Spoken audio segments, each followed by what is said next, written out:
আসসালামু আলাইকুম। জি বলেন। আপনি জানেন বাংলাদেশে আদমশুমারি শুরু হয়েছে, তো আপনার পরিবারের সদস্য সংখ্যা কয়জন সেটা আমরা গণনা করতে এসেছি। জি বলেন। জি, আপনার নামটা? দিনমজুর। না, মানে আপনার পেশা না, আপনার নাম। আমার নামই দিনমজুর। আপনি কি বিবাহিত? জি। কয় বছর হচ্ছে বিয়ে করেছেন? 1 বছর। আপনার কি বাচ্চা আছে? জি 2 জন। মানে আমি 2 বিয়ে করেছি। ও আচ্ছা। আপনার স্ত্রীর নাম? ছোটজন না বড়জন? বড়জন। কেয়ামত। কিয়ামত। আর ছোটজন? তুফান। ও তুফান। আপনার সন্তানের নাম? ছোটজনেরটা না বড়জনেরটা? কিয়ামত জনেরটা? ঝড়। ঝড়।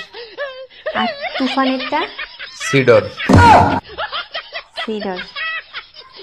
জি, আপনার মূল্যবান সময় দেওয়ার জন্য আপনাকে ধন্যবাদ। আর লাগবে না? না না না, আর কিছু লাগবে না। আর কিছু লাগলে নিয়ে যান। না না, তাহলে ভিতরে এসে চা খেয়ে যান। এখানে বেশিক্ষণ থাকলে সমস্যা আছে। না না না না, আর কিছুই লাগবে না। আপনাকে অসংখ্য ধন্যবাদ, ভালো থাকবেন। গাইস, বন্ধু নামক হারামিদের কাছ থেকে কখনো ইজ্জত পাইবেন না। মিছা কথা, এটাই বাস্তব।